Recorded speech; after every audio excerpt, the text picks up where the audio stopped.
Welcome to another episode of My Brother's Video Podcast. I am your host, Vance Anderson, and my guest today is Brian Thomas. Brian's both a personal and financial coach and also a co-founder of Prosperity Toolkit. His mission is to help others to achieve personal growth and financial independence to live a more prosperous life. Brian has a degree in finance. Brian's a Ramsey certified financial coach and has over 20 years of experience as a corporate executive in the areas of compensation, benefits, and information systems. Brian subscribes to the notion that success comes from having a vivid imagination, creating a vision of the future, and setting goals to realize your dreams. A goal without a plan remains a dream. That is what Brian says. Welcome, my next guest, Brian Thomas. Thank you, Vance. I appreciate you having me today. I look forward to our discussion. What is up, man? How you doing? Listen, how are things going? I'm doing great. You know, as you may know, I recently retired from the corporate life. So I'm making that adjustment and I think it's going really well. I've gotten into like a routine and I've got a lot of projects that I'm interested in doing, personal projects as opposed to, you know, working a job. So right. Listen, you and I, Brian, it's not like we've known each other forever, but we did meet in 2017. I joined Sony and you were working there full-time. I joined on as a contractor at Sony and we met, bro, right? And so it was at that time, I was like, damn, this brother got it going on, right? He's talking about retirement already. And so I thought that was interesting, right? Your mindset was already set on retirement. And you let me say this. Your mindset was set on retirement. And I'm like, this brother's young. Damn, he ready to retire already? How can I do that? So what got you to this point, bro, of thinking retirement right now at this point in time in your life? Wow. You know, retirement wasn't even on my mind, you know, a few years ago. I was fortunate to spend a little bit of time with my brother-in-law, Nolan Pearson. He's a co-founder of Prosperity Toolkit. Okay. And you know, he really was on a journey of financial independence and I already had many years of focus on investing, but I never really was thinking about retirement.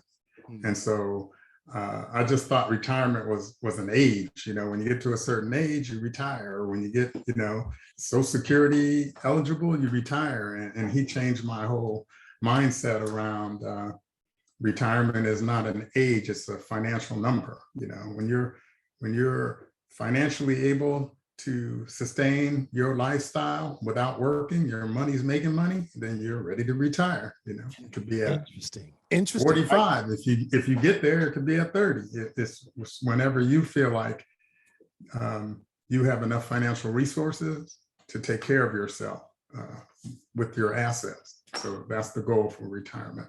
And that's interesting. Years ago, yeah, I got focused on that. That's interesting, right? Brian, a lot of people, myself included, for a long time was like, damn, 60, 65, get there, get retirement, right?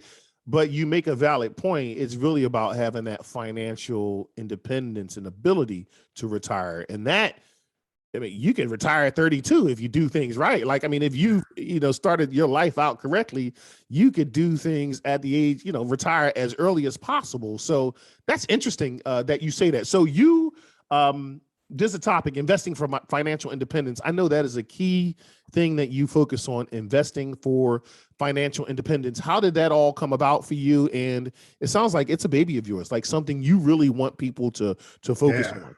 Yeah, absolutely. I'm passionate about teaching others how important being financially independent is, because I always thought, you just needed to get financially, have financial control of your finances, your life and everything. And I never really thought about the independence part of it, right. Meaning that you're able to do the things you want to do, you're able to go where you want to go. And you generally think about that as retirement. Like, when I retire, I'm going to do this. But, I think at some point that switch goes off and you realize that there's a way to get to financial independence. And once you learn what it means and you start learning the steps to get there, you really get excited about it. You realize that there's a certain amount of money that you need to amass, acquire, or assets, so that those assets will basically, take care of you. And so once you know what that number is, you get focused on getting to that number, right? Saving enough money so that you can be there.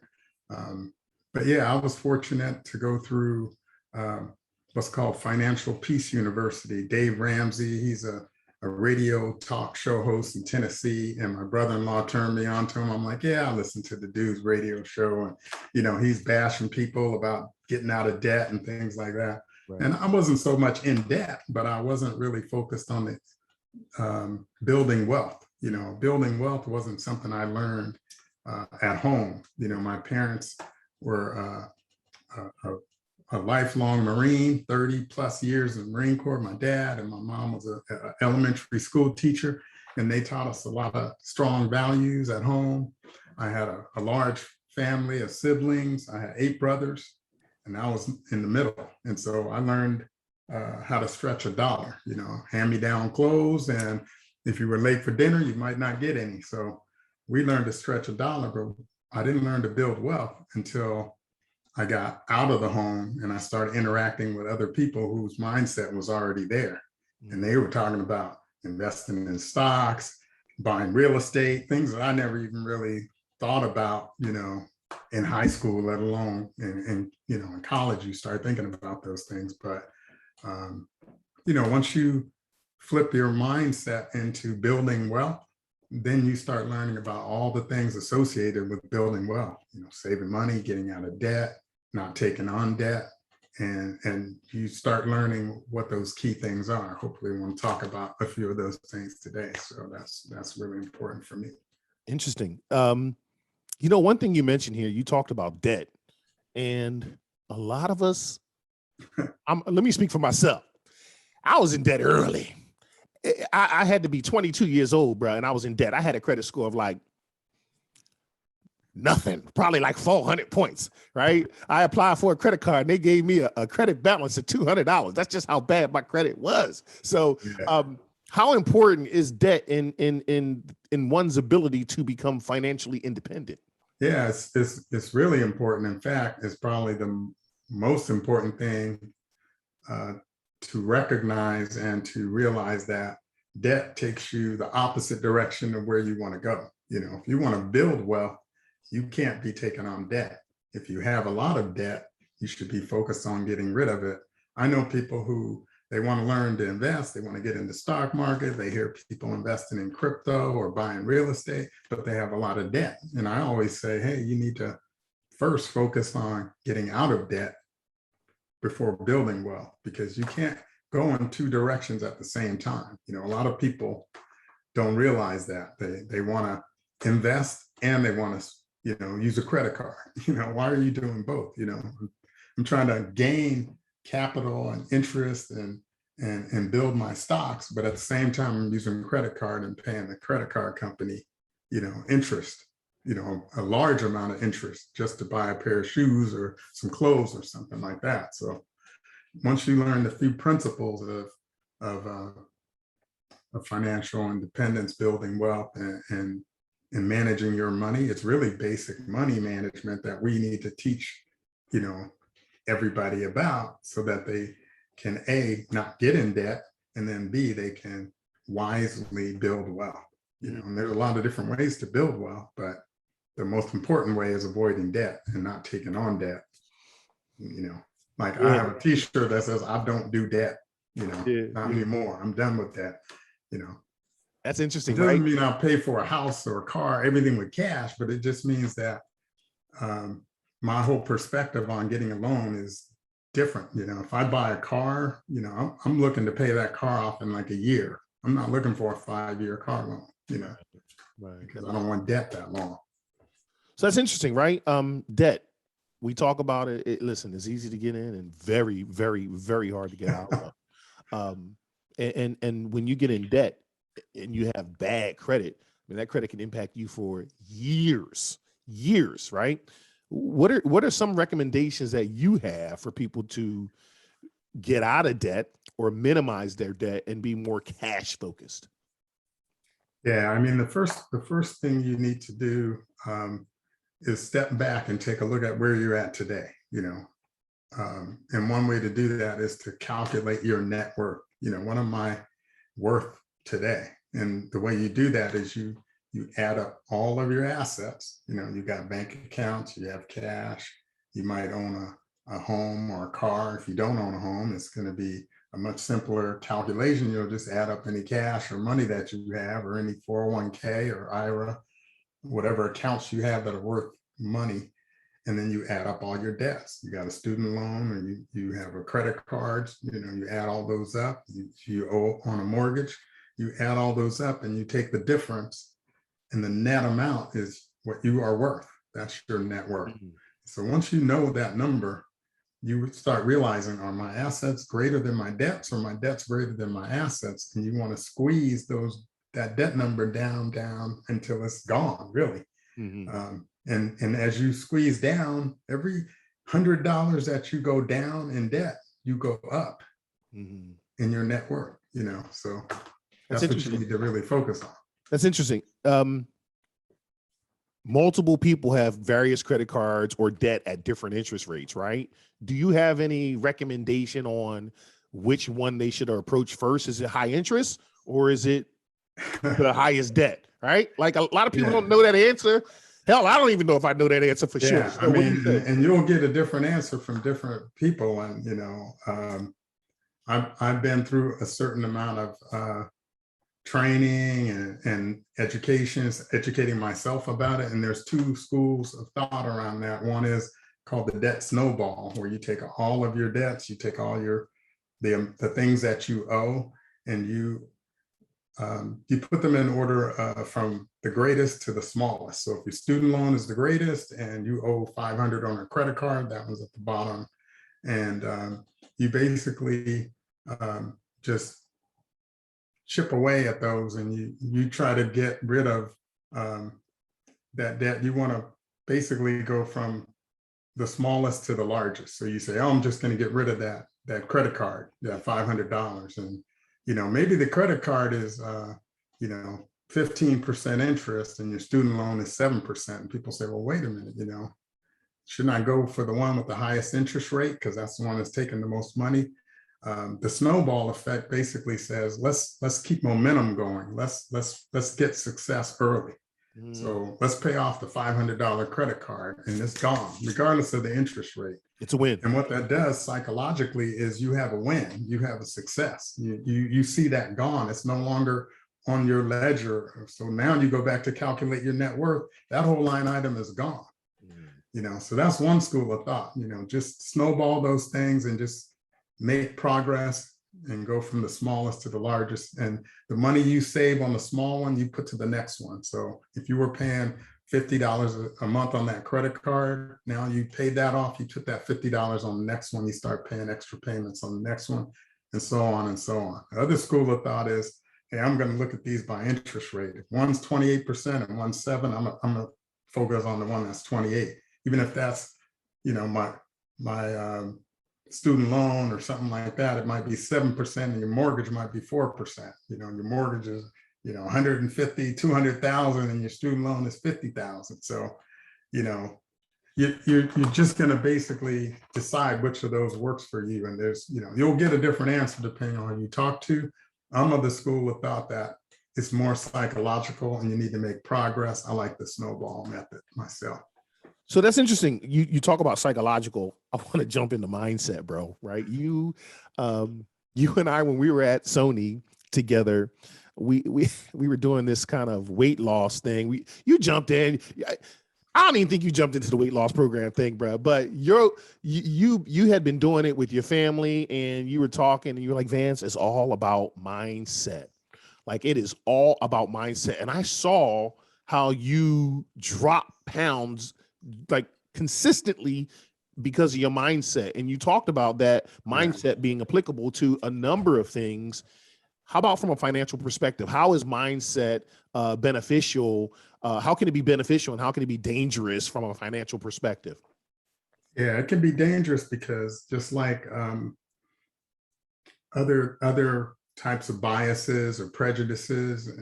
People think that they can or can't be wealthy, right? And there's reasons that they think that, and it's all, a lot of it's psychological, right? Because they think that because I came from a certain place, I can't be wealthy, or because I came from a certain place, I'm going to be wealthy, and that's just not true. I mean, you have to believe, just like any other goal in life, that you can achieve it, whether it's losing weight or building wealth. I mean, the first thing you have to do is have faith and confidence and a belief that I'm a creator. I can create anything that I can believe is that I can accomplish, and I believe anyone can accomplish. So once you have that belief, then you start focusing on what is the knowledge I need to obtain and the actions that I need to take to get there. I like the fact that you used the weight loss. I think it was the Biggest Loser contest as an example. And for me, they kept saying, I'm dieting, I'm not eating this, I'm not eating that for so many days, or I'm going to avoid this. And my approach was, I'm going to change my lifestyle. This isn't a diet program for me. This is something I'm going to choose to do. Like, I chose to stop eating red meat. And it's been like 5 years now. I don't eat red meat. I eat fish, turkey, chicken. So I was successful in the weight loss because I changed my whole mindset about how I'm going to eat and exercise. And it wasn't just a temporary thing. So I think with building wealth, you have to do the same thing. Like, I don't take loans anymore. I changed my whole mindset about wealth. I changed my whole behavior and actions about borrowing money. I don't use credit cards. I use my debit card. And people say, well, you can get travel points and all that too. And yeah, I can travel because now I have the cash to travel if I want to travel. I don't need to use a credit card because I have cash. So every 20% that you give to the bank is 20% that you could have in your, in the stock market, growing and building and like gremlins growing for you instead of the bank. So yeah, the mindset is, I think, the most important thing, because if you don't have the right mindset, you're not going to have the right behaviors, you're not going to have the right habits, and you're not going to take the right actions. So interesting. You mentioned debit card, bruh, and debit card versus credit card. I've been thinking about this most recently with respect to my overall financial goals, right? The credit card is easy to get yourself lost, but with a debit card, it's difficult, right? Like, at least from my perspective, is there a benefit to having a debit card versus a credit card when it comes to, this is my money and this is all I have, so this is all I can spend? It goes back to the psychology of spending money, right? So when you spend money with a credit card, there's no immediate pain, right? If you and I go into the store and we both buy a soda and a Snickers bar, and I pay cash and you use your credit card, I'm going to immediately have a different effect of using cash, because now that money is gone. I feel it leaving my hands. I'm handing it over. It's gone. I'm getting something, but I feel the loss at the same time. You have the credit card, you're more likely to say, hey, dude, I'll pay for yours too, because you're not going to feel that pain immediately. You might buy yours and mine just because you're using your card, right? It's only $1.50. You don't happens care. all the time. Go ahead. It happens all the time. But if you're using your debit card, you start thinking, well, wait a minute, do I have enough money in my account? I don't want to be embarrassed at the counter and then my card doesn't go through. You just have a whole separate experience of spending money. And that's what you need if you're going to manage your money better. So you're saying, I personally like the debit card. I own a credit card. I have a negative $63 balance on it because there was a subscription that I had that I canceled and they owed me money. Right. And after I think 60 days, they'll send me a check for the $60. They won't give it to me immediately. But since I've changed my mindset about financial independence, I think I've used my credit card maybe twice in the last 2.5, 3 years. Wow. And I only use it if I'm on vacation or if there's a large purchase or something like that my debit card my limit is just won't handle that. Yeah. So, I'll buy it with my credit card and I'll just pay that off when I get home. I'll transfer money and just pay it off. So that's interesting, your perspective. It's hard for me. I want to move to debit cards. And you're right, it's a pain. It's not hard. It's not hard. You just have to decide to do it. Mindset. You just have to decide to do it. I mean, it's really about deciding. You're right. You're right. 200%. I'm going to own that. It is about deciding to do so. So yeah, you decided to buy a certain type of car, right? Right. You decided this other car wasn't for you. So once you decide something's not for you, you just do it. Don't make excuses is what you're saying. Yeah, you be accountable and do it. You just decide. Really, you have to look yourself in the mirror. You could listen to our podcast. You could hear all this advice, but it really comes down to you personally deciding for yourself. Do I want to be in a different place tomorrow than I am today? Yeah. And there's certain ways to get there. There's certain ways to slow you down and certain ways to go backwards. And, part of us already knows what's right and wrong and what's good for us and what's not, and that we should be saving money. But we also we want to buy the new watch, the new iPhone, the new, this and that. And so, you have to make sacrifices, really, because everybody who's successful has sacrificed something, That's right. So interesting. You also mentioned earlier, like-minded people is key to finding financial independence. Can you elaborate on that? Yeah, I think somebody sent me a little, I think it was like an Instagram post or something like that, and it said, I can't remember exactly, I can't quote it exactly, but it said basically that, if you hang around 6 successful people, you'll be successful. If you hang around, 6 people that do this, then you'll likely do what they're doing. So, we're influenced by our peers, our friends, our family, whoever we tend to keep in our circle, then we tend to go at the same pace as them. And it's not even conscious. Sometimes we're just doing it. You're hanging out with your old friends in Philly, and they're going to get hoagies. What you gonna do? You gonna get a hoagie? Yeah. You know what I mean? Or you gonna get a salad, right? So you're easily influenced by who you're around. So you have to decide. I need to be around people that have achieved what I'm trying to achieve, and you'll start seeing their behaviors. You'll start seeing the actions that they take. You'll start seeing the decisions that they make, and you're more likely to do that. You're not trying to copy somebody or be like them. You just want to learn and understand what they did to achieve what they got, whatever it is that you're trying to get. If you want to be a good speaker, then you listen to good speakers and you find somebody who's a good speaker and talk to them and understand their mindset and the actions that they took. They may have, sat and talked in the mirror for hours and hours and hours, and you just assume they were just naturally a good speaker, but they put in the work. Yeah. Same with a piano player or guitar player or somebody who's really good at art. They put in the work, the hours. The best basketball players sit in the gym for hours shooting. You never see that. You just see the few minutes that they're on the court being a star, right? But you don't see that they wore out 20 pair of tennis shoes over the summer, doing layups, jumpers, and dribbling, right? You don't see the hard work. So yeah, you want to be around people that you aspire to be like. You don't have to necessarily want to be like that person, but you want to achieve whatever they've achieved. That makes sense, man. So that's interesting. It works both ways. If you be around somebody who's just hanging out, they're not working, and they're spending their time playing video games and all day and not just for leisure, then you're more likely to find yourself playing more hours of video games, because that's just. So listen, people, don't hang around me because I'm a video gamer. Period. Don't hang around me. That's all I'm saying. To be a gamer. No, everything's okay in moderation. In moderation. Beautiful. I love that. Right. See, I like that. You have a coaching practice. You mentioned that I mentioned that you do both personal and financial coaching.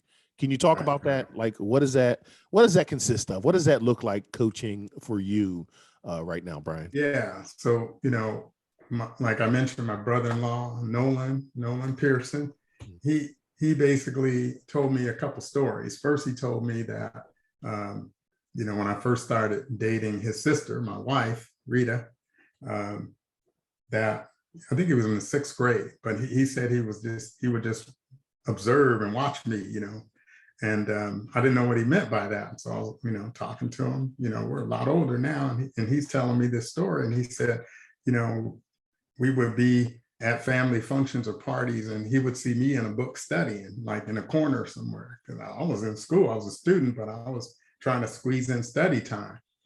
He saw me going to work, and I, put on a shirt and tie and tried to look, professional or whatever. And he said he just never saw examples of that, in the neighborhood and in the family, and it's different for every individual, right? I grew up in a military family, and my mom was a teacher, so it wasn't a stretch for me to keep my gig line straight, and to dress nice, because my dad made us, iron our clothes and this and that. So a lot of that, when he told me that story, I didn't think nothing of it.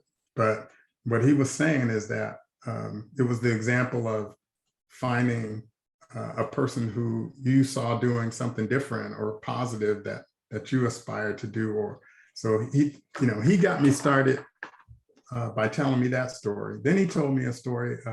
All the people he went to high school with and grew up with weren't being as successful as he was. They were, finding success, true enough, but he was either making more money. He had a house. He had moved on to a bigger house and rented his first house out. But it bothered him that his best buddies weren't having the same success, and he couldn't understand why. He said, "Why am I having success and they're not? We went to the same schools, we hung out together, we did the same things." He almost had a feeling of guilt about being successful when especially when you go back and you hang out with the people who you love and you're with, and they're not being successful. And so he approached me and he said, we should start talking to our nieces and nephews about investing, And I was like, yeah, we talk all the time, but it's more like at a family function, we're talking about stocks and this and that, but we're not really telling them how we got involved and how they could be successful. We're just talking about how successful we're being. And he wanted to really flip the script and do something. So we started out 2 years ago, 2.5 years now, I think it was 2019, the summer of 2019. We got a group of about 30 people together, and we had kind of a seminar, and we just started talking to people about investing, and we asked them to write down their goals.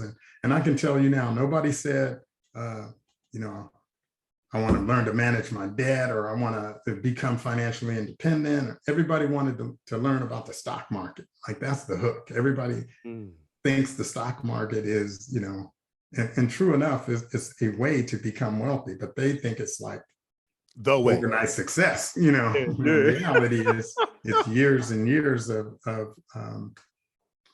disciplined investing and contributing and saving. That's really what investing is about. It's not putting $5,000 in crypto and then it turns into $1 million by the end of the year. That's not investing. That's being lucky and winning the lottery.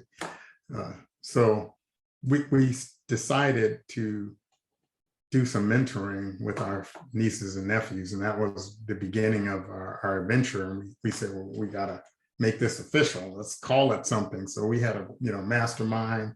Couple weekends we got together, we threw some names around, and we decided to make it official. Prosperity Toolkit. The prosperity part of it is we want all of our friends, family, and loved ones, and anybody who we interact with to be prosperous and to succeed. And so in order for them to do that, we need to provide a toolkit.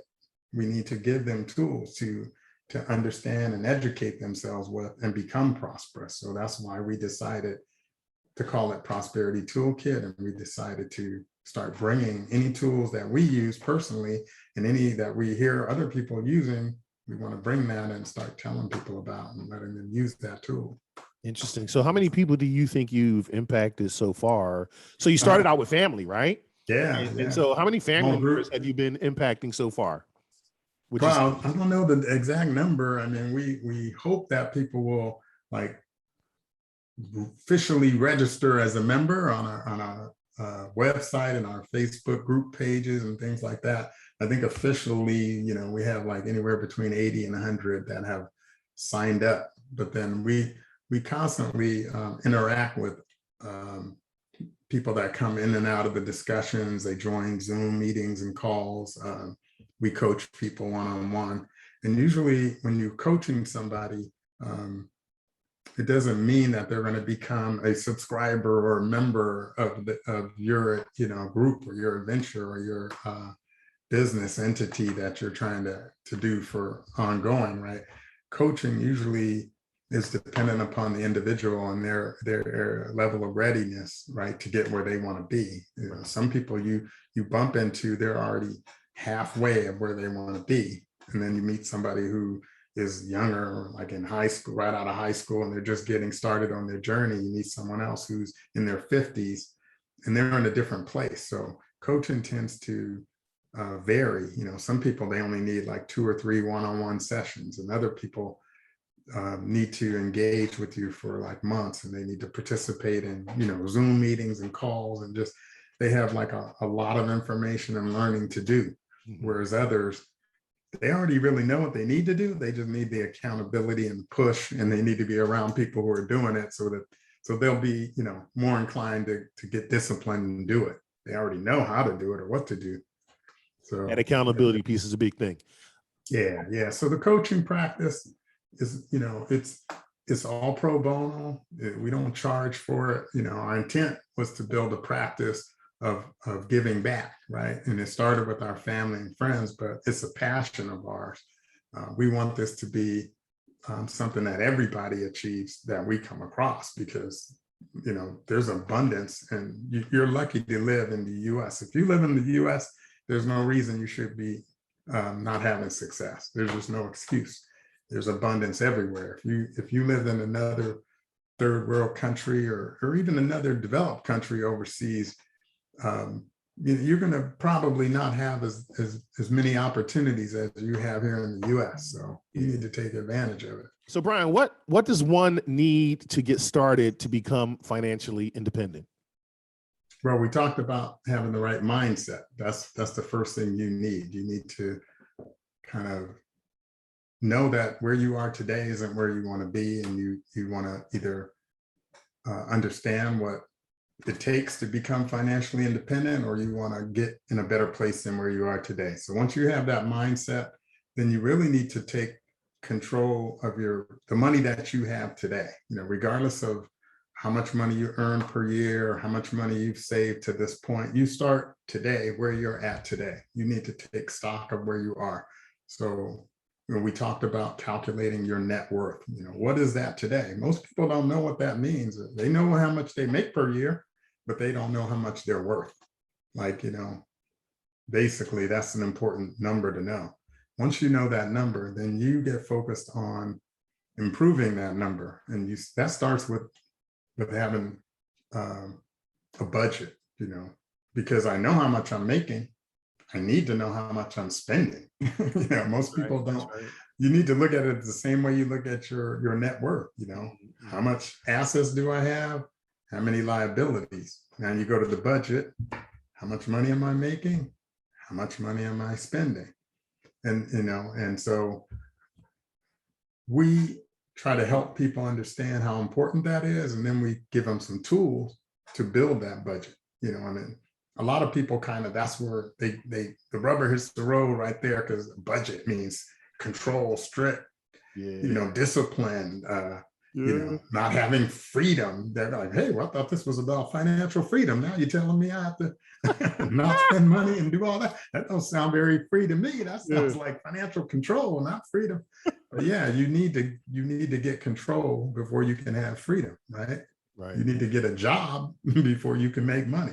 So it's the same thing. If you want to be financially independent, you need to be in financial control. So when you establish your budget, you'll do a couple things. You'll find out what percentage of your money you need to sustain your basic living expenses, food, clothing, transportation, all of those things should represent about 50% of the money that you make, believe it or not. For some people, it's like 80 or 90, but you need to kind of squeeze and hone that down. If it's bigger than 50%, you're probably spending too much money on food and clothes. You know what I'm saying? Because your utilities and your living expenses, depending on what state you live in, is going to consume a lot. Right. And you can even affect those because you probably could find a cheaper place to live if you really needed to, but you need to get those to 50%. That allows you to focus on saving like 15% of your money for retirement. So your 401k and IRA, you start putting 15% of that money away. You save 5% of your money for short-term goals and emergencies. So let me pause you for a moment. Is that 15% pre-tax, post-tax? It's pre-tax, yeah. So, this is called the 50-15-5 rule, and hey, that only adds up to 70%. What happens to the other 30%? You can do whatever you want with it. Got it. That's the idea. So for some people, they can't squeeze into that 50% equation with their house payment or their rent. And so a little bit of that 30 gets squeezed in there, but your goal is over time to get that down so that, hey, now I'm taking care of all my basic living expenses. I'm putting money away for retirement. I have money for emergencies, 5% I'm putting away for if my car goes flat, if my refrigerator breaks, anything to keep you from borrowing money to get taking on debt, right? Now I'm living within my means. I'm living within a budget. When you don't have a budget, your car breaks down, you break out the credit card, boom, you put it on the credit card, your refrigerator breaks down, boom, you put it on the credit card. Now you have debt building up and you're still paying, your money. You're not really controlling where your money's going. So that's the second step, is really understanding and getting budget. But then you need to have financial goals. You need to know, okay, how much money am I really trying to save to be financially independent? If you have your budget, you can answer that question better because you know how much money you want to live on comfortably. You start looking at, okay, maybe I like to travel. Maybe I like to do things. Maybe I like sports and going to football games and traveling. You want to travel to Philly and watch the Eagles play in person, not on TV, right? So you start finding out what your dream life, the leisure looks like and what it costs, and really factor that into your dreams and your plans and your goals. Ultimately, you're going to get to a point where I need to save X amount of money so my money will make money, and that money will also pay for the leisure activities that I enjoy doing every day, right, that I'm not going to do when I'm not working every day. What am I going to do? I like to go bowling. I like to, travel, whatever those things are. You want to have money already put aside to do that. Anything to prevent you from taking out a loan or using a credit card. Everything's paid for with cash because you have it. And the only way to have it is to save it and let it grow. And, that's kind of the next step. Once you have goals and you create a plan, an investing plan, now you're going to understand with the money I'm saving, either in my 401k, maybe I have a separate brokerage account on the side. So I'm buying individual stocks with a little bit of the money. You start creating a plan to take advantage of compound interest. When you put $5,000 in your savings account, how much interest do they give you on that every month? You'd be lucky to get, $5, $10, $15, right? It's less than 1%. It's like tiny 0.05005, tiny. So it's really low. So, you start going through these phases of understanding and the steps that I need to take. Along that journey, you want to associate with like-minded people. Who's investing? Let me talk to people who are investing, and they'll start telling you what they did, the mistakes they made, and the things they did wrong and the things they did right. It'll escalate your investing path super fast than if you're sitting at home trying to figure it out by yourself. So Brian, you laid out about 5 things individuals need to do. or excuse me, 5 things individuals should do in order to find financial independence. You have a journal.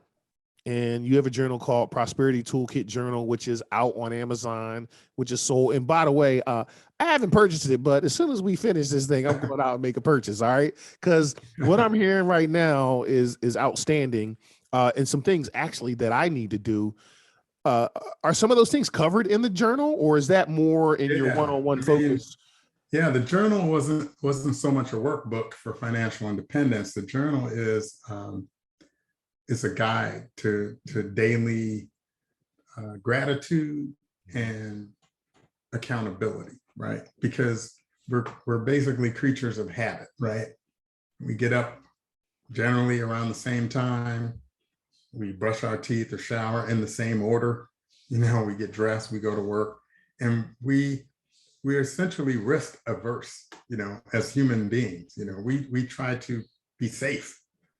We don't stick our arm in the cage at the zoo, right? We do things to be safe. So in order to avoid risk, we stay in our comfort zone. And that means we generally start following the same patterns and doing the same things. But some of those things that we do, they restrict us from doing other things that are good for us or better for us, right? Because we start being like robots and we just do the same thing. So a journal is meant to do 2 things. It's one, to make you aware of everything that you have by showing gratitude. So every morning you say, this is what I'm grateful for. I'm grateful for making progress on my goals. I'm grateful for my family, it's love and support. And by manifesting the things that you want, it begins with, like I said, believing that you can do it and being grateful. By being grateful and putting that out in the universe, you're basically going to have a good day if you start your day with gratitude. So that's what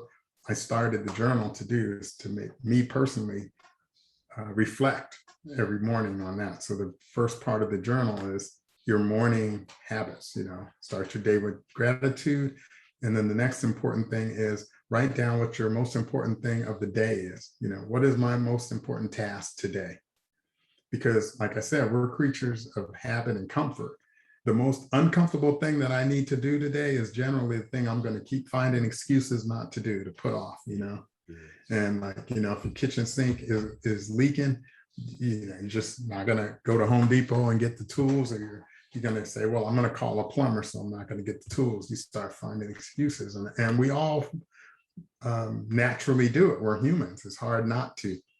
Right. So it's a way to consciously force yourself to say, this is what my most important task is today. And then if you find yourself not doing it, you'll put it on there tomorrow, but it's not going away if you keep writing it down, right? Eventually you are going to do it. It might be the 3rd day, but by writing it down and being conscious of it, you're going to get to it, right? As opposed to forgetting about it. Then I write in my journal other important things to do. So I might jot down 3 or 4 other goals today. It might be meet with Vance and do the interview. It might be, do a coaching session or volunteer work, things like that. And then at the end of the day, you follow that same process. You say, what am I grateful for tonight? And you say, what things went well or didn't go well today? And what can I do to improve on the things that didn't go well? And what are my most important tasks for tomorrow? And you start the next day and you do it over and over and over again. And what it forces you to do is put things on the list that you wouldn't normally do or think about. So if you're learning about financial independence and investing, you're going to write down, I'm going to open a broker account. I'm going to make my first investment. I'm going to, meet with Vance and talk about stocks tomorrow. Whatever it is, those things will move you in the right direction by keeping a journal. And they say writing things has a psychological effect better than putting it in your tablet or on your cell phone. The digital stuff is great, it's more handy, but when you write something, you psychologically are committing yourself more to do or to get that done for some reason. I don't know the psychology behind it, but it's true. Yeah, that's interesting. Look, Prosperity Toolkit, I mentioned it is available on Amazon.